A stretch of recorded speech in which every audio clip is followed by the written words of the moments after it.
later matches, we're doing like a scrim like 2 hours before, and my routine like before that is pretty much normal. I make sure that I get like a good breakfast, 8 hours of sleep.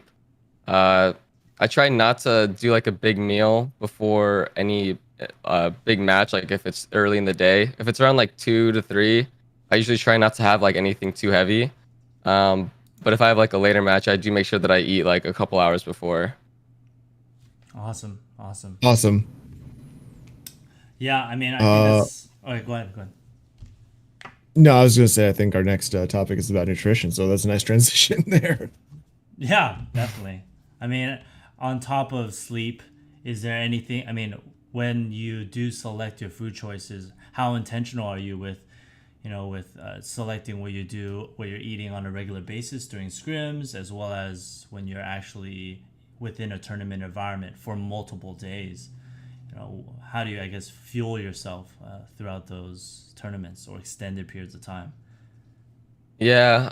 Well, when I'm at home or at the liquid office, it makes it really easy because we have chefs that can like help us like get really healthy meals. But I've just been like a healthy person in general, like my whole life, where my mom never really like cooked like anything junk foody.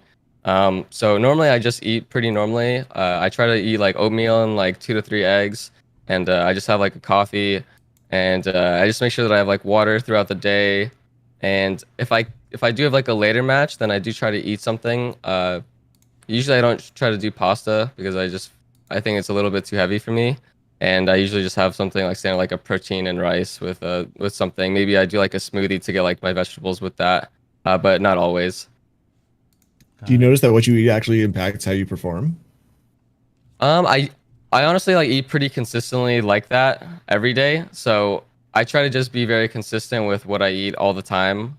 So I try not to get like big like doses of energy or it's like okay it's match day now I'm gonna eat healthy. I just try to Mhm. have that lifestyle in general.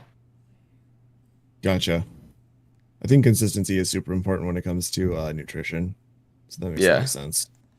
I think that it is really important. And I do feel when I do ever deviate from that and I'm not eating enough or I start eating kind of crappy, I do feel like a little bit more physically fatigued. And of course, if you're physically fatigued, I do feel like that impacts you a lot mentally where the days where I'm more tired, I'm a little bit more irritable with my team or easier to get a little bit annoyed at something I maybe shouldn't have.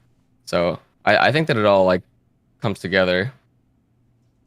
Yeah, definitely. And what about caffeine? I know caffeine as well as other, performance enhancing drugs are pretty common in some esports, at least that I've worked within. Do you use caffeine at all? I do use either coffee or Monster whenever I feel like I really need it. I do drink coffee daily, just it's like one coffee in the morning. Hmm. I don't feel like I need it. Like I'm not like addicted to it or anything. I don't like feel like I need it to feel awake or alive or anything like that. But on match days, sometimes we have matches that are just ridiculously late, like around like 9 to 10 p.m. And Hmm. it is actually impossible to play at your best. Um, and I know that you are at your most alert about 4 to 5 hours after you wake up, and I do try to account for that whenever I have later matches. But Hmm. sometimes there's just nothing that you can do about it, and Exactly. there's nothing else you can do besides take caffeine, and Yep. I think that you should. Yep. Yep. Yeah, something that I had thought about recently, especially in the realm and world of online matches, is about this disadvantage of, the circadian disadvantage, where East Coast Yeah, team plays a West Coast team, and you're at your peak levels of alertness based on your hormones or your circadian rhythm, whereas the other team, if it's a lengthy best of three or best of five, they fall into that post lunch dip, and they have to, like you said, they have to take yep.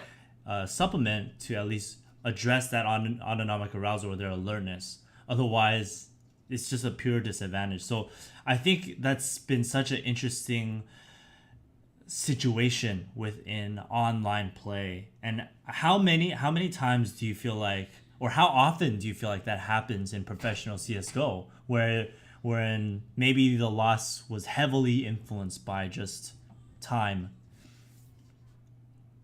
I would say that a lot of like the best of three, like I think this was a little bit more relevant back in the day when finals were best of threes. So semifinals and finals were on the same day. So they'd do a best of three between one Oh semifinal my team, god, and I then remember that. yeah, so they do best of three, and then the finals would be best of three. So like obviously like whatever team didn't play the best of three right before is going to be in an advantage. I don't think that it is like super specific now in the online play, just because I think that you are able to adjust exactly when you're waking up and doing that stuff, and it's been very intentional from us as well. In our last like boot camp session when we were in Europe about a month ago, I was very particular about stressing that our matches are going to be later, about 7 to 8, 9. So that means that we can't start our day like at our normal time. Because usually like we would start around noon and then we'd go over stuff and then we'd eat and then 2 hour scrims, break 2 hour scrims, and then we'd end around like 7, 8. And that's just not possible. If your match is going to be starting at 7, 8, that means that you have to shift everything back for a couple days prior. You have to like let everyone adjust to waking up a little bit later and shift practice back the days leading up to it for like 3 to 4 hours.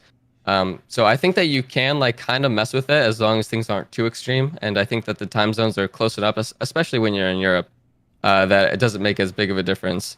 But in NA, I feel like players are at a little bit of a disadvantage because they have like the matches really late for some reason, even though it's not even at our best interest.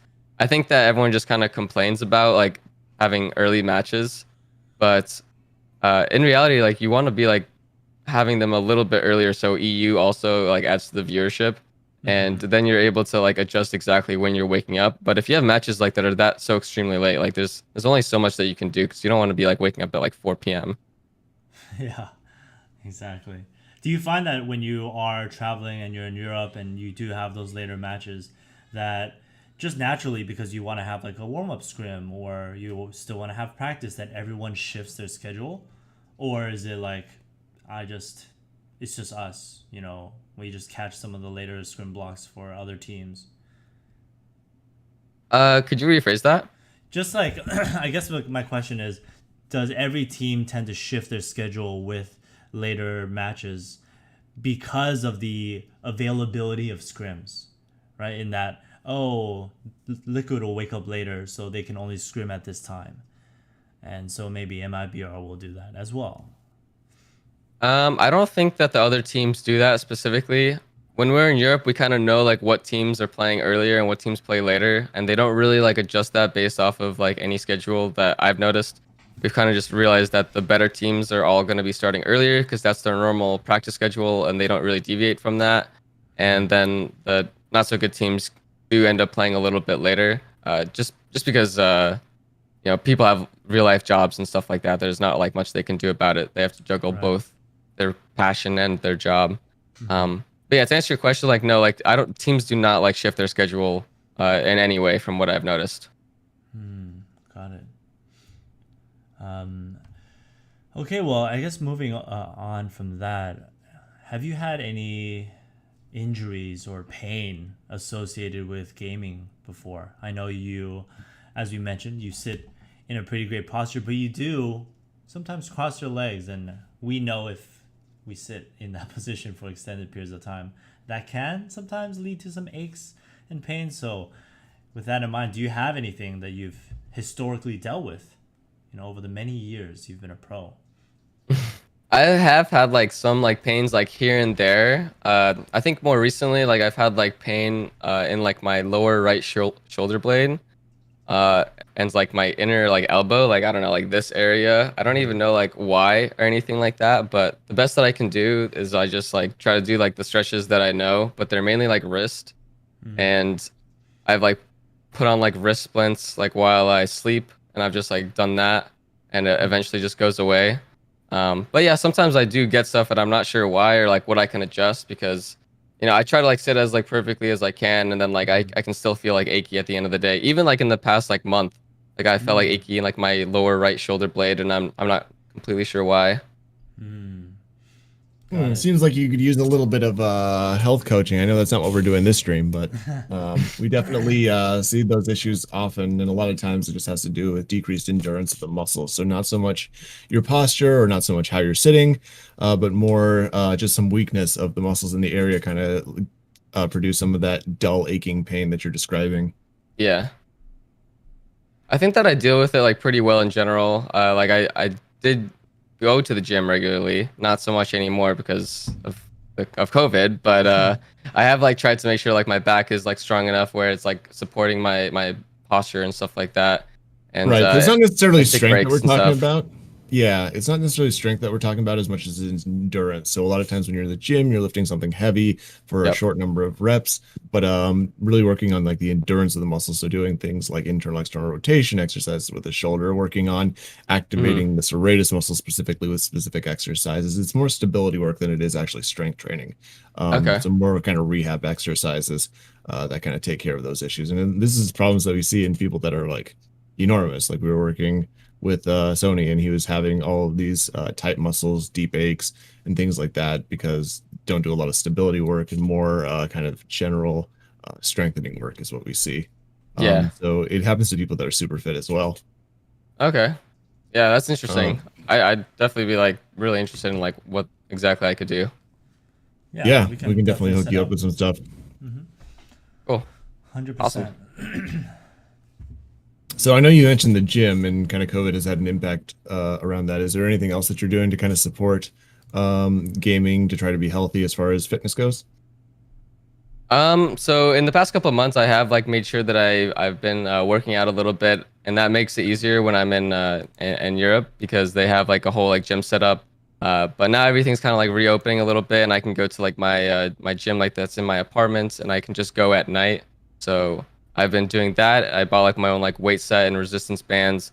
So basically, I've just been trying to like do at least something like 2 to 3 days, even though it's not like the perfect like stuff that I want.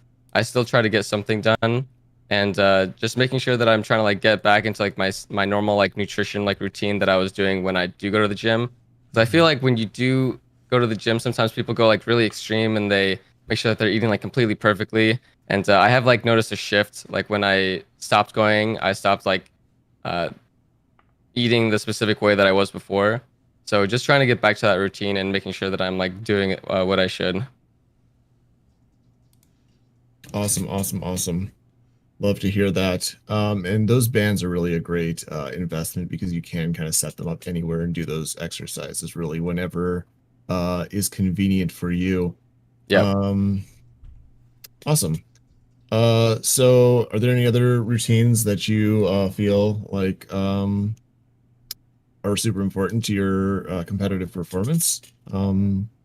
Yeah, I think like the obvious one that like I haven't even mentioned yet is just doing like wrist exercises and making sure that you stretch before.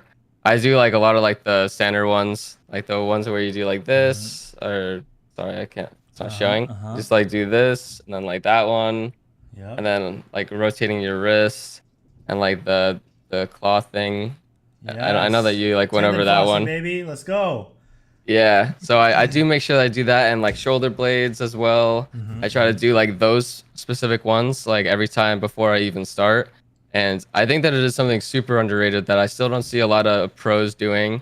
And it's something that stuck with me for years because in StarCraft 2, there was a lot of players that I saw that had to just give up their career just because they got like some RSI injury because they didn't like stretch enough or they played for 14 hours a day just ridiculously. Mm-hmm. And Still and they happens just all the lost it. time. Yeah. Yep. Yeah, actually. So if there's anyone that sees this, just please let's just stretch and just take care of yourself with your wrists because as soon as something's messed up, like you're just done, literally.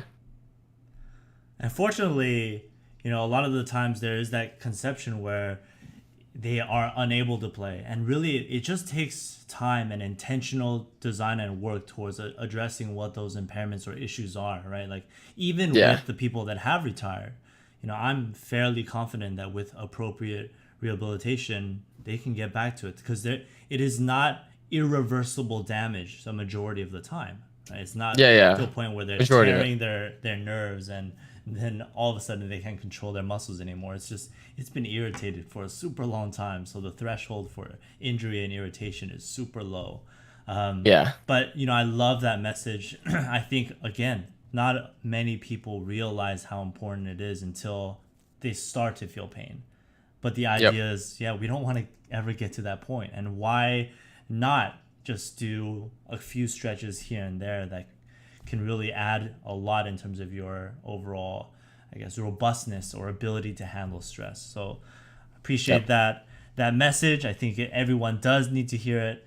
Let's shift the discussion a little more towards, you know, training optimization, right? Like we've talked about jet lag, we've talked about nutrition, mental health.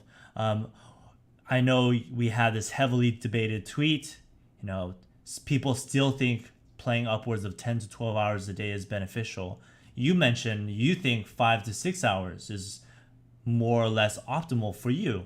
You know, what is your overall approach for maybe improving when you are at the pro level?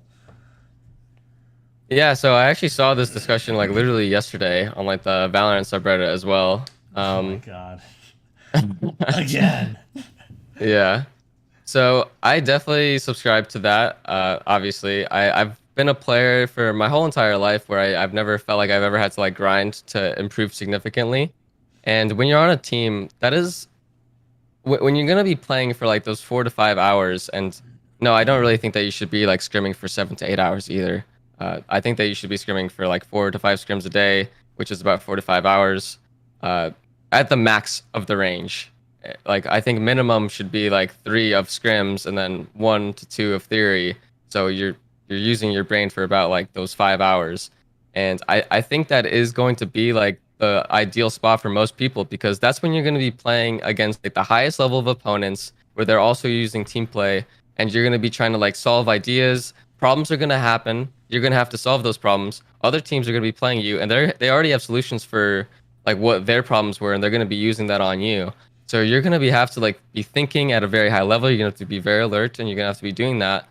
So when you compare that to like playing and like trying to like play like 4 to 5 hours of pugs, these players are not going to be doing any team play. You're not going to be like testing your mental capabilities.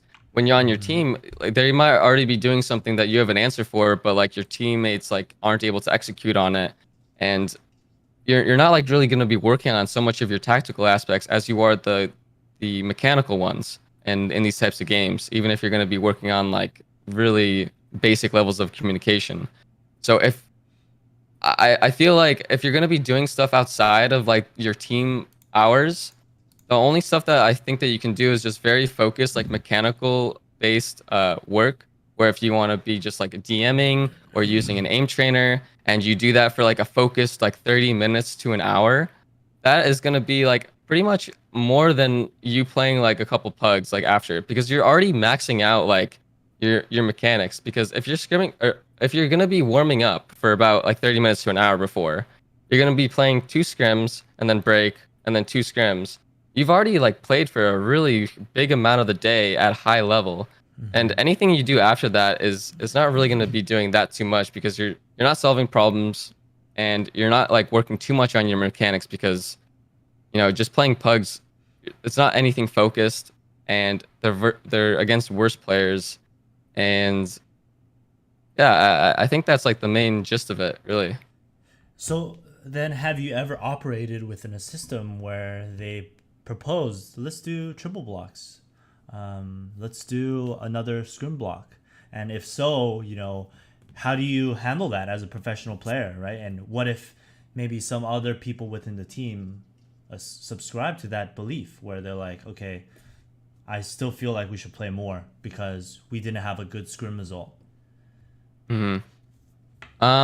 So like as a team, like we've never scrimmed more than like 4 to 5 hours. Like scrimmed for 4 to 5 hours. I'm not talking about like speaking or theory wise or anything like that. Right. There has been times where we have like told people they need to like play a little bit more, and like I do think it's like necessary sometimes when they're just like lacking, or they're not putting like in enough like prep work, because they need to be like taking away what is coming from the scrims and trying to like apply that in more places. And if they can't get like enough of that practice, and they're not like focusing on it enough during the scrims, then I think that they do need to like work a little bit more to like, you know, play like at the highest levels of like maybe like an FPL, or something like that, where they are playing versus good players and they can like practice those specific things. But if there's nothing like that, like we're not just gonna like tell them to like make sure that you pug 3 to 4 times a day. Like that's just Yeah. ridiculous. Like we have never ever done that. It's more like, you know, for example, like Grim just joined the team and he's a very inexperienced player. So we kind of felt like he actually needed to do a little bit more with that while we're in Europe specifically, because he's going to be playing with like the top of the line players. And there is a lot of actual situations that you can apply something that you got from team practice today. And you can apply that in FPL when you're playing with top of the line players. Got it, And I think got that's it. just very rare. So we don't do that while we're in NA. Right. I wouldn't suggest it in Valorant where you're just going to demand your players to play 3 to 4 pugs. It's not going Right. to do anything for them. It's very rare where we've ever done that. Right. It definitely sounds like it's case by case, right? In that Yeah. there are situations where maybe a little more practice, but it has to be intentional, right? It's exactly what you said. We Yep. know there are a few points or keys that you need to work on. So maintain that focus and go into your FPL. Versus, Yep. I think a lot of the times it's indiscriminate, right? They're just like, okay, well, let's just play more and I'll absorb through performance osmosis some more skill, right? And that's I like probably that. the biggest thing where I'm always like, okay, like let's get a little more focused with how we approach things. And so I feel like in some esports cultures, it's such a big, I guess, like thought virus that we really have to chip away at it. You know, like Yep. how big is it in CSGO now? Do you feel like since you've been in, you guys have probably chipped away at it for many years? Do you feel like we're at a point where it's like, okay, CSGO, we finally get it. 10 to 12 hours is maybe not the way for the A tier teams, you know, tier 1 to 3 or 1 to 2. I feel like for like the top teams that have like done this for long enough, I think that they understand that. Like Astralis, for example, I know that like when they were at their best, they were also just kind of playing team prac, and then maybe some of them like play FPL a little bit like after practice.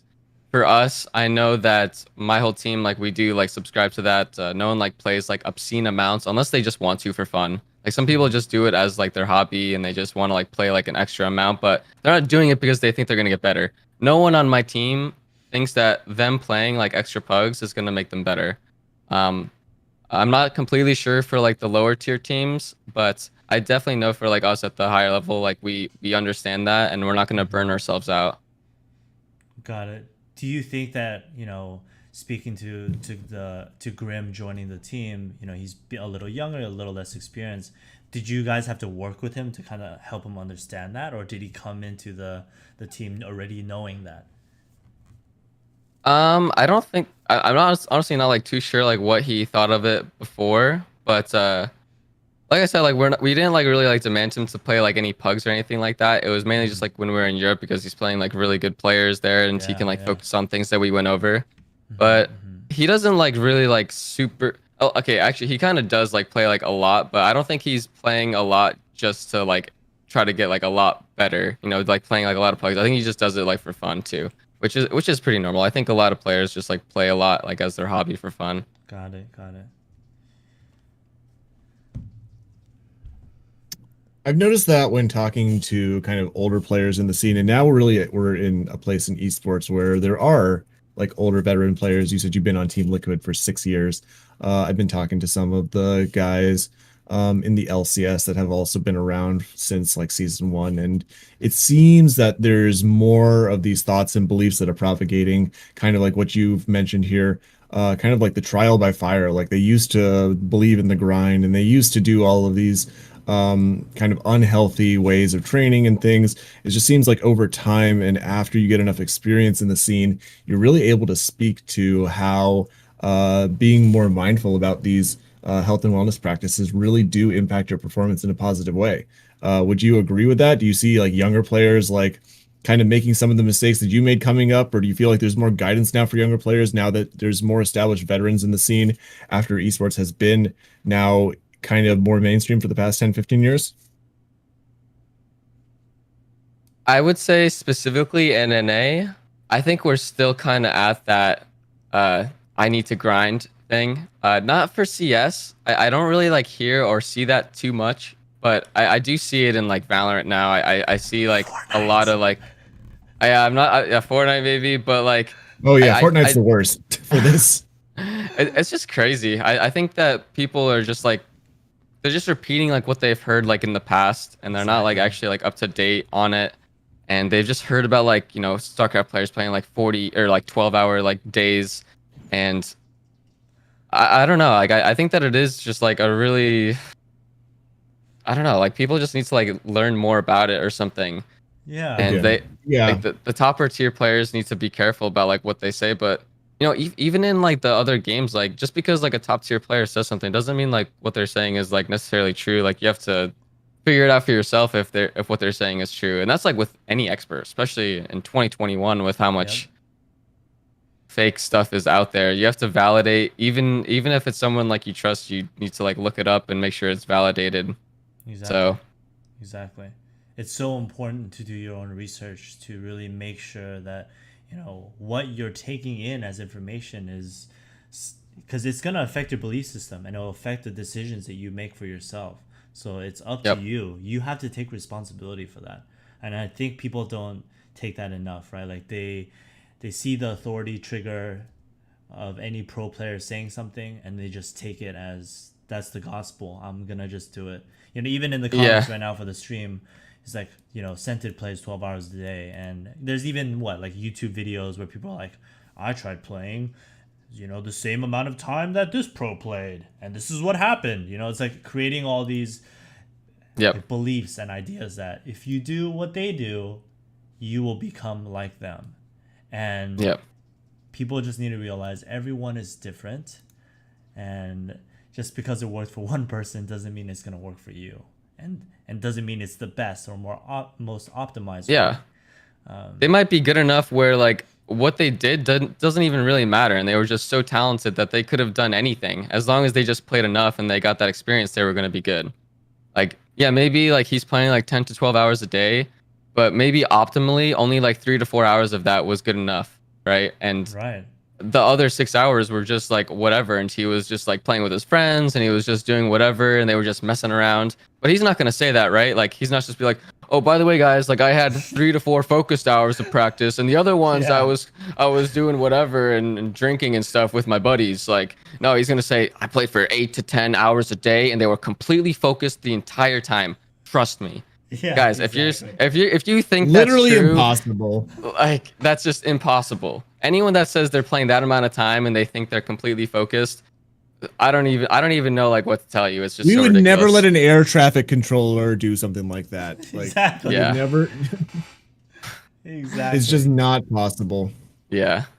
And so I remember there was a study that our sleep specialist was talking about when he was presenting to some teams and saying that, those who were sleep deprived or those that had a little less sleep, they perceived their performance as not being different than those compared to those that got enough sleep and were still performing at an appropriate baseline. So just because you're sleep deprived and maybe when you're grinding for a long periods of time and you have this mental fatigue, you might still have the perception that you're doing well, but you're probably just missing all the cues where you are making these mistakes, or you're not really seeing how it's affecting your performance negatively. But Yeah. I don't know. It's just an interesting point of discussion that continues, I think, that continues to have some awareness within the scene so that people make better decisions about how they spend their time. Yeah. I think a big problem that actually is just from NA specifically, like not having as good a focused practice as other regions. Because I really don't like hear this type of stuff like from EU players that often, and I think they have like a better regiment and like schedule, and they're more on like the traditional sports grind or sports like schedule. You said the regiment or word. whatever. You said the Yeah, word dude, grind. no, I Everyone, said it. you gotta grind. Play 10 to 12 hours a day. I said it. But you know what I mean? Like the EU players, I feel like they're just like on the more traditional like sports where they understand like how you should be doing things and focus practice and stuff like that. But in CS, like in Valorant specifically, I see it a lot where people aren't like actually answering any questions, or they're not focusing on anything when they're practicing. And it's something that we have like made a point, like a lot of practices where it's just like, okay, guys, the maps today are Mirage and Vertigo. Okay, so Mirage, we're gonna focus on our retakes. So let's make sure we're playing retake on A here. Let's just make it happen and force it so we get a lot of reps on it. And then on Vertigo, we're gonna practice our B executes. So that's like very focused stuff. And I can promise you, any top pro team, like anyone outside of a pro team, they're not saying this stuff. If you're like a premier team, you're not going to say it. In Valorant, if you're not like a top 3 team, I guarantee you those other like 9 salary teams are not doing this. I can almost guarantee you. And it needs to happen more. Like you need to be focused while you're practicing. And if you're not answering questions while you're playing, if you didn't have a full day of practice and you couldn't write down at least 3 points in like in a notepad of what you learned that day, you didn't learn anything, and you didn't focus hard enough. See, we need to clip that and just spread it around the internet, because it literally is a thing I've seen so many times in even in a coaching belief system, right? Like I am observing how there's training and how they're coaching and they're working with teams, and there is no focus, right? And then if you bring up the idea to the coach, obviously it has to be nuanced. There have been coaches that have been open-minded and have done it, but I think a lot of times it's just like, well, this is just how it's always been done, and I just kind of want to keep doing what we're doing. They're gonna get better if they keep playing. So that's why it's been tough, right? We need to break down that barrier, and hear it more from those who have been successful, like you, that you can only really make progress if you're focused on something, if you're aware of something. Then you can pre-test, post-test, right? Okay, well, we know our ratio of B retakes are probably like 20-30% before this, and guess what? After this full week of practice, we're at 50%. Data, baby. Like like what? You can't deny that. So I think a lot of the times we forget that, right? And just the idea or theory of testing, like, okay, well, we can focus on something, see if it actually improves it. And I think so many professional teams at this point are on the forefront of working on performance in the world of esports, and can really test all these cool ways to create repetitions, to improve different skills for these really interesting game dynamics, from CS to Call of Duty to League. Like it's such a fun time, to be honest, because it's early in esports still, and they need to figure it out. So I love that entire message, and I think definitely we got to clip that. We got to spread it out around the esports community, because they need to hear it. As we kind of get near the end of this, I wanted to ask a few more questions. Do you do any sort of like outside mechanics training, or any other thing that's kind of unique where you do create repetitions for yourself? If you're open to sharing, some of the secrets that you've maybe developed in the past. So I do use aim trainers. I've actually used aim trainers since like 2019. I've used pretty much all of them, and specifically like in them, what I have focused on is like some things that I like to like specifically work on is tracking. So tracking in CS, we're gonna relate all this to CS. Tracking works on your pistol rounds specifically, because yes, you can be like flicking one here, there, but for most of like the first initial kills, you're gonna be tracking them. So I think that is important. It's not extremely important, but so for flicks, like I have like a map where there's just like a grid of like a 3x3 grid, and I specifically like work on like left to right flicks. So like I'll start on like the right side and like hit like the targets on the right, and then I'll specifically flick to the very left side, and I'll just go back and I'll work on those flicks, and then I'll go from the other side and I'll go left to right. So I like to work specifically on like which direction of the flicks they are.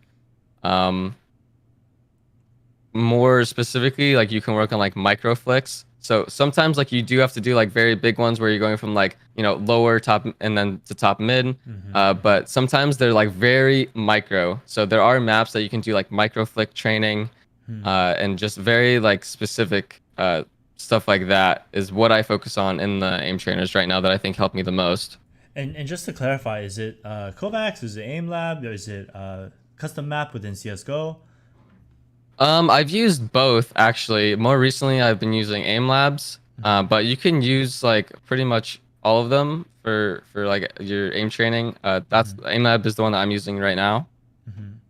And do you tend to do any specific maps for CS?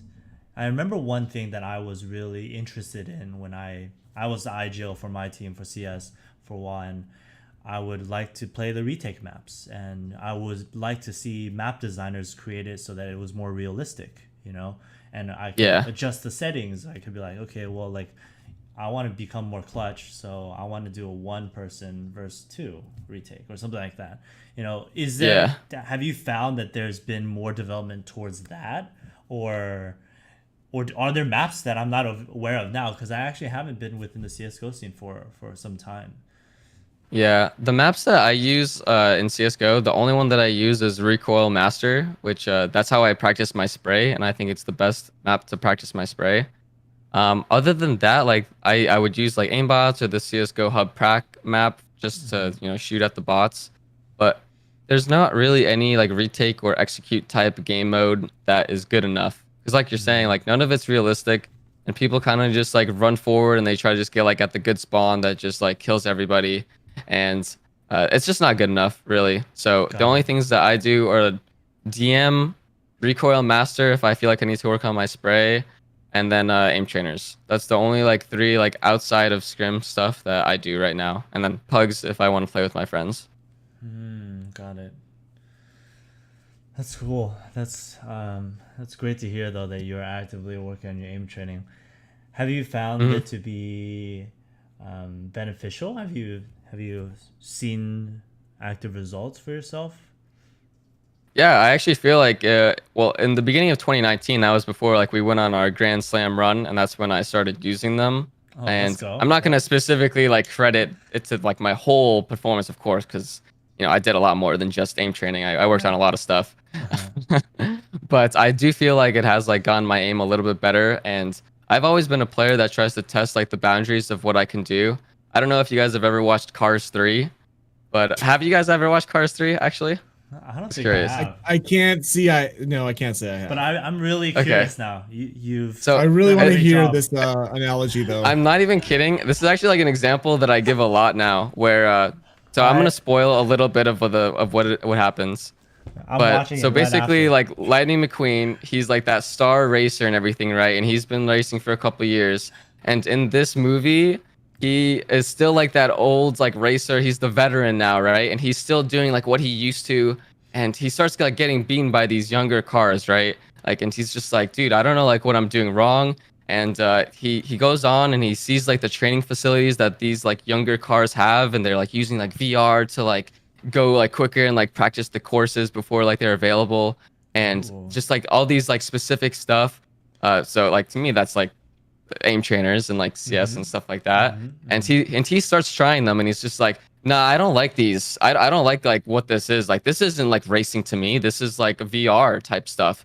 So he goes on and he like has like this whole like journey where he's like reinventing himself, and he's like, I'm gonna do what I did 5 years ago. When I got to the top, this is what I used to do. I used to go like on this beach and I used to practice my turns like this, and I did all this crazy stuff. And then he goes back for the race, and then he like before it happens, like he realizes that he's not good enough anymore, and he's not like keeping up with the younger cars, and then he eventually retires.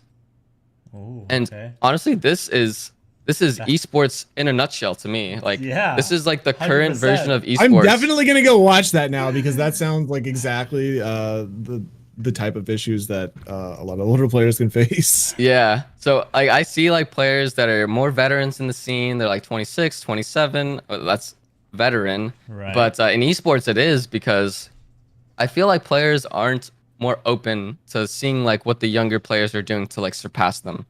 And I always subscribe to everyone is going to be like working hard, right? Everyone's working hard. You need to be doing something different or specific that's putting you over the edge. And Exactly. younger players are going to be the ones that are more open to trying different things that are going to give them an edge. And if it's working for them, like you should try that. And so I'm really open to trying like aim trainers or any specific like ways of practicing, and trying to get better with that stuff, where I feel like older players kind of just do what they used to, just like Lightning McQueen. Yeah. So don't be like Lightning McQueen. You know, be open. Try VR stuff. Try the new game modes when they come out, and take some small lessons to see how it might be able to impact your game. I think Yeah. that is such a good analogy, and I think we need to watch Cars 3. Dude, Cars 3 is good. I'm more of a Mater guy myself, so You're more of a Mater guy. Okay. Toe Mater. Okay. Anyways, as a last question, not even related to esports, well, slightly related to esports, I did want to ask if you could snap your fingers and just instantly change anything in the esports community. Doesn't have to be CSGO, just anything in the esports or gaming community. What would it be? If you could Thanos something, just boom, 50% of people will now be aim training, some shit like that. I would definitely like change the NA mentality and work ethic for sure. I think it's very frustrating to see NA being the worst region in every game, hands down, without a doubt, and you just like see it. And it's not because the players are less skilled. Like no one thinks that. Everyone knows that like you have skilled players in every region. It's specifically about like focus, practice, and making sure that you're getting the most out of your day. And I think that the other regions like just work on that better. In a lot of different ways. Like you're seeing in League of Legends, like EU has like very specifically like gotten a lot better recently, and NA has still like just like kept like at the back of the pack. And I think that's because they think that they are going to get better by trying to get to the top of the leaderboard in whatever game they're playing, and they're really not getting better. And they need to focus just in general. There needs to be a culture shift within everybody in the scene where they're practicing more focused, not as much grinding to the top of the leaderboards, and they're trying to like work on solutions. They're fixing problems that are happening in their teams, and as you keep on fixing solutions and you have problems, like maybe they're doing a specific strat on you, you're gonna find a way to beat that, and then you're gonna know how to beat that, and then they're gonna come up with another thing, and you're gonna figure out how to beat that. And if you have solutions to everyone's strats, you're the best team in the world. Just straight up, you're the best team in the world. If you are not the best team in the world, there's a lot of problems that you don't have solved, and you need to work on that. So if you're coming to practice every day and you have an hour theory time before you scrim, and you guys don't have anything, you're not working like hard enough. And that's not to say that you can be doing more, because you can always be doing more, right? Like at the end of the day, like everyone goes to bed and they're like, man, I could have like not watched like that one Netflix show today, and I could have worked harder. No, you need to like let your mind reset and everything. But there's a bare minimum of like working hard, right? And you need to be at least doing that. Like if you come to practice every day and you don't have something to work on for that hour before you start scrimming, you're not even doing the bare necessities of improvement. And I would just love to see NA get a lot better with that. So all of NA, hope you guys are watching and hearing this. You know, work smart, be intentional with your practice, be intentional with the time that you're taking with your team, but also on your own, and be an ambassador for this type of practice and this type of mentality, because we need it. You know, a couple voices here and there is not enough to create a cultural change. We need it deep rooted from not management, from the players themselves fighting for that. Then we can hopefully see, you know, NA with more championships, because, you know, Liquid has been carrying us for some time, and you know we need more NA orgs to represent us internationally. Please help us. We'll pray. But you know, Amen. thanks. Yeah, thank you so much again for taking the time. I think we actually probably a lot more to talk about. You know, I'm sure we can come up with some other topics. Maybe have you on for another time. But we will also look to set up a time where we can just kind of chat about your health, and if there's any questions that you have, you know. I'm down. That'd be awesome. I really enjoyed we can definitely talking take care to of some of that pain that you're having. So, yes, sir. it was great meeting you. You're such a based player, and we hope to see more people like you in the future. Exactly. Thanks so much. I appreciate that. Yeah. Have a great rest of your day, rest of your weekend, and yeah, we will chat again soon.